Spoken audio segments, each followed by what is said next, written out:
The other day I was watching our people, the human, us, the other day and thought, God damn, those were geniuses. And which guys would that be? The Apollo 13 mission, the one, the older, hey, Houston, we are screwed, bro. Hey, Houston, we are screwed. And how awesome the human being has come from the days of like wearing hair and fucking more hair and goat skin, living in roughened caves and using stones and shit, to fixing a problem on a spaceship that we sent hurtling towards the fucking moon, bro. Oh man. Just imagine being in that room in Houston and knowing that the only alien in your known universe is you. The only alien that you know in your known universe is called a human, because no one else is coming, man. And you're watching these humans, these aliens in Houston, us, fix a spaceship out in space. So all the humans that we sent up there could come back, and I was thinking, that's when I knew that, I knew the alien in our known universe was going to be all right, Whatever it is that we come up against, no matter here on Earth or up there in that sky in that space somewhere, that us, all of us, the alien, I think we're going to do all right, just as long as we do it together.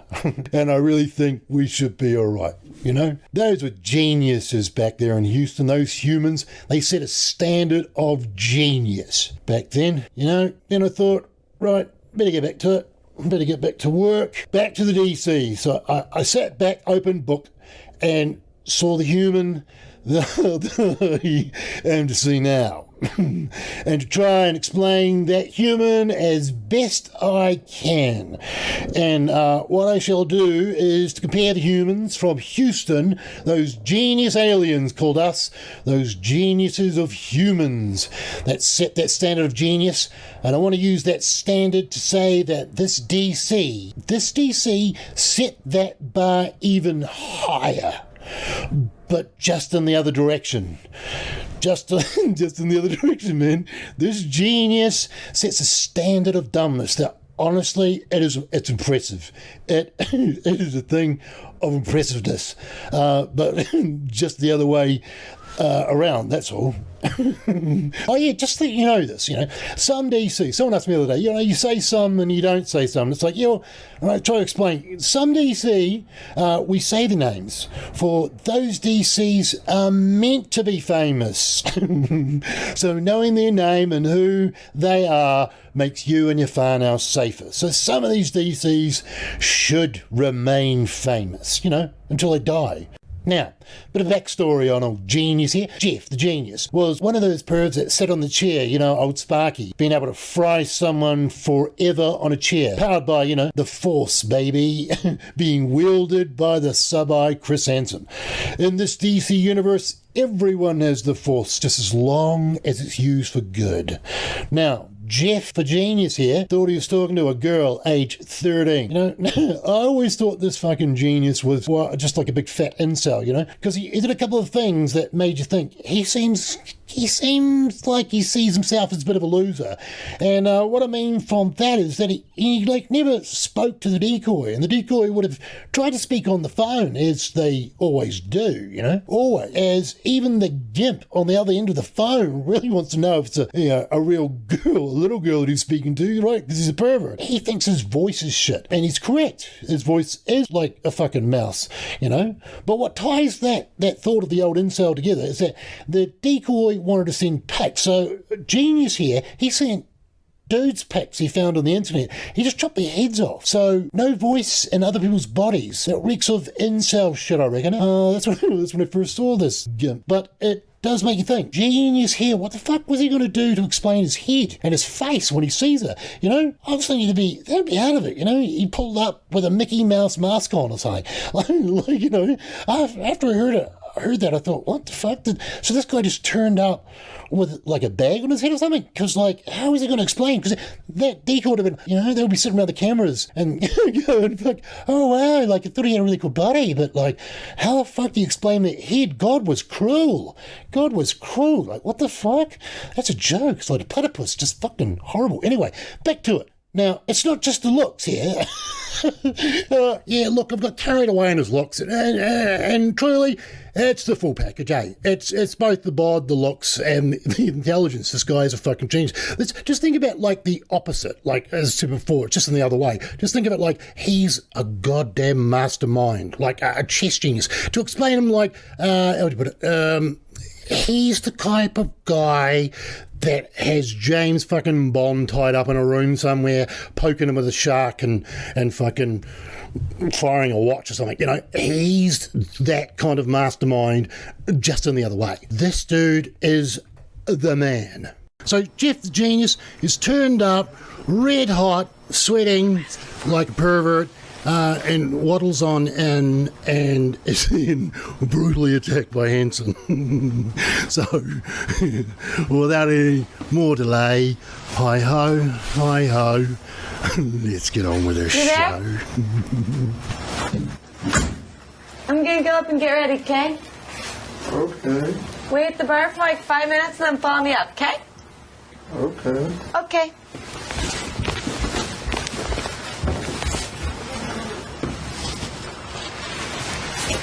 Do me a favor and just have a seat right over there on the other side of the bar. How's it going? All right. Did you find a place to park okay? Yeah. What's your plan for tonight? Nothing really. Nothing really. Who'd you come here to meet? Some girl. Some girl whose name is what? You can't even remember her It's name. Amanda, I believe. Amanda? Sadie, maybe? That was Amanda. Yeah. And how old is this girl? And finally, now we get to see the start of this genius's plan to get out of this situation, and it's pure gold. You came here to meet. I believe she's 18. 18? Mm-hmm. And what made you think she was 18? Because I thought she said she was 18. You want to try again? That's what I thought. Now, what we will see in this tactical maneuvers by Jeff here is tactical maneuvers with what they call here at the channel, here at the DC, where we call it the old, I don't know, routine, which is this guy's been watching too many sci-fi movies and believes that plausible denial is the best thing when it comes to aliens. So Jeff here uses that, the old plausible denial, right through, and it is purely genius. That's not what she told you, is it? I don't know. Well, it's gold. It's pure gold. He plays, I thought she was 18. Oh, gold. she says she's 15. Okay. How old are you? 21. 21. And why did you think it was appropriate or legal to come here to meet a 15-year-old girl home alone? I don't know. You don't know? No. You gotta have a better answer than that. I didn't think she was 15. But that's not what it says here. And dipshit just pushes repeat. I've read the whole thing, so you might as well just tell me. I don't know. I really don't know. I thought she was 18. What's that say right there? What is that? Now, Genius here actually even confirms with it through his own eyewitness account that, yep, she did write 15. So how do you explain this, Jeff? 15. 15, okay. Go ahead, sir. I don't remember. You don't, isn't that a little convenient that all of a sudden you're sitting here talking to me and you don't remember? No, it happened probably last night. Whole 24 hours ago. So, A lifetime. Where did you come from tonight? Lebanon. I'm sorry? Lebanon. Say it again? Lebanon. And where is that? Cincy. in Cincinnati. How far did you drive? I don't know, maybe an hour. An hour. And what's your name? Jeff. Jeff, what's your last name? Stacy. Stacy. And what do you do for a living, Jeff? Work at a deli. You work at a deli. And do you often chat with underage girls online? Oh.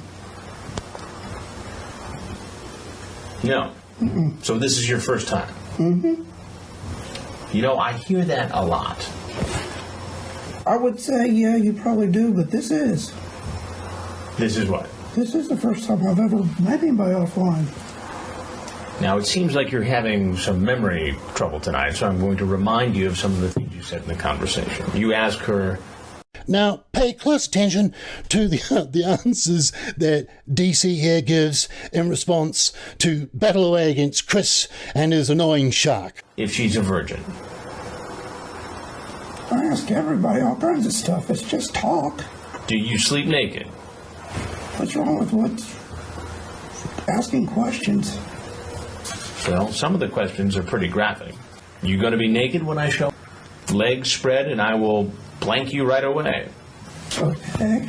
So I said that stuff. Then you say, oh, you're not a cop, are you? Why did you ask if she was a cop? Now, this next answer that he gives, I'll tell you, is gold. And the reason it is because, and here's the crazy thing, because people here in Aotearoa also believe this. Fucking muppets out there that speak like they know the law some way, and they tell people that if you find a UC, right, an undercover cop, or you suspect one, that it's the law that if you ask that cop or customs officer or an American DEA or FBI, or whatever the fuck it is, if you ask this undercover law enforcement officer, if he is in fact a law enforcement officer, that he has to reply yes. It's gold.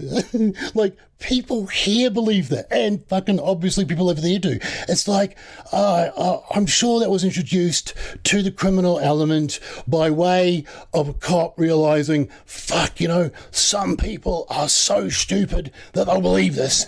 We'll just pass it around. It's gold. That they have to tell you. You have people who are what? I used to have friends that were druggies, and that's what they said. Druggies. So the druggies told you that if you ask over the internet if they're police, they have to tell you. Yeah. So that's what you did. So remember, keep on using it, you perverts. Keep on remembering, if you ask them if they're a cop, they've got to say yes. It's against the law. You fucking sovereign fuckwit. Mm-hmm. And why were you worried that it might have been a police officer? I ask everybody. Just out of habit? Yeah. Well, doesn't that indicate that you're worried that if it was a police officer, you could get in trouble for what you were doing? No, because I ask that to everybody. To everybody. So you spend your time on the internet at night asking people whether or not they're cops, whether or not they sleep naked, whether or not you can perform sex acts on them. Mm-hmm. You do this all the time. It's talking. Talking. Yeah, but the difference tonight, Jeff, is that you went from talking to showing up at this house where you thought a teenage girl was home alone. An underage girl. I didn't know. You didn't know what? That she was underage. Do you want to go through the exercise again where we talk about what age is right here in the chat? No, because I don't remember. You don't remember? I don't remember seeing the age. Then why were you so worried about whether or not this was a police setup? Because I asked that to everyone. You ask her if she's horny. What's wrong with that? If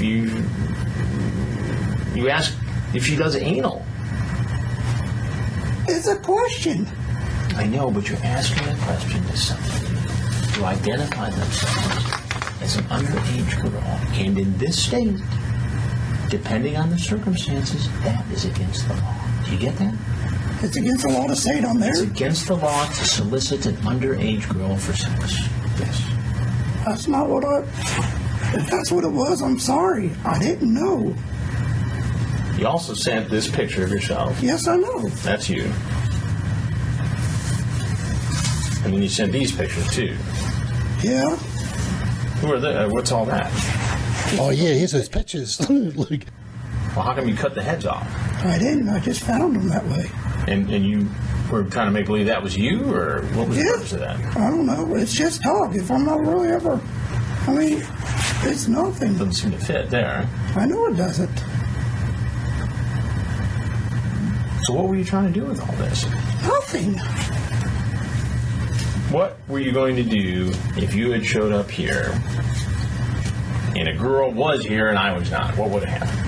And this next part truly is a monumental part for these goddamn perverts, because there's fucking idiots like that Rutherford or there's other dickheads, and he actually says, yeah, this is what I'd do, but it's not really that bad a thing at all. Jesus, the so-called mindset at its finest. Probably a whole lot of nothing. A whole lot of nothing. Maybe a kiss or two, but probably wouldn't go farther. Did you bring condoms with you tonight? No, didn't plan on it. Didn't plan on doing that. Did you bring alcohol in your car? No. You're sure? Yeah, check my car. I don't care. There's no alcohol in my car. He didn't bring alcohol or Joe's because he doesn't have any fucking money. This guy works in a deli, and I don't know if he serves people, but I sure as fuck wouldn't give him a tip, even if I had to. I just wouldn't. You can just put it up and say, no, man, there's something about that dude. He's like, I don't know. He's, I don't know, special. Didn't bring alcohol. I didn't bring drugs. I didn't do any of that. Yeah, but what you're saying now conflicts with what you said online. It's online, though. So you just made it all up. All play, all chat. Mm-hmm. The difference is, Jeff, you showed up. I didn't know it was wrong to show up. And that shows intent to follow up on what you talked about over the interview. I didn't know that was... I wasn't intending to do it. It's just talk to me. Just talk. Mm-hmm. Do you do this all the time on the internet? Sometimes, yeah. Are you addicted to the internet? No. How often do you talk on it? I don't know. Every day, maybe. Every day. This pervert would be online all the time, man. He's one of those dudes that just goes in the whole way when he's trying to find any kind of chick to talk to and speak like this kind of pervert shit. Yeah, he's definitely online all day, every day. If he's not that deli, he's probably got it in his pocket jerking off. Like, ugh. I don't see the internet and real life are two different things. What says on the internet doesn't mean that's what I really think. Well, that would be easier to believe, Jeff, if you didn't show up here tonight, where you thought a young girl was home alone. No, I really didn't. Well, I knew she was alone. Why would you be here? I mean, I knew she was alone, but that doesn't mean much to me. Rock solid plan, Jeff. You're an adult. She's a child. Okay. There are laws protecting children. Okay. Do you get that? Yes. Do you understand that? Yes. Do you get why teen girls at a certain age cannot give consent legally? Yes. Okay. So you understand why there's a problem? Yes. Okay. So what do you think should happen to you? I really don't know. Why don't you help Come me? on, Jeff, you do it. Come on, think of something to say that'll just smooth everything over. Think of something, Jeff. You can do it. It's really a misunderstanding. A misunderstanding. That definitely didn't do it. I really did not intend on anything, really. Maybe meet to her, talk to her. But come on. You know what you said. I do know what I said on there. But that's what I'm saying. It's just talk to me. Jeff, do you ever watch television? Sometimes. You ever watch Dateline NBC? No. I'm Chris Hansen, and I'm a reporter for Dateline NBC. We're doing a story on adults who try to meet teens on the internet. If there's anything else you'd like to tell us, we'd like to hear it. Nope. You know? You're obviously free to walk out. I'm gonna get out of this somehow. Vacate.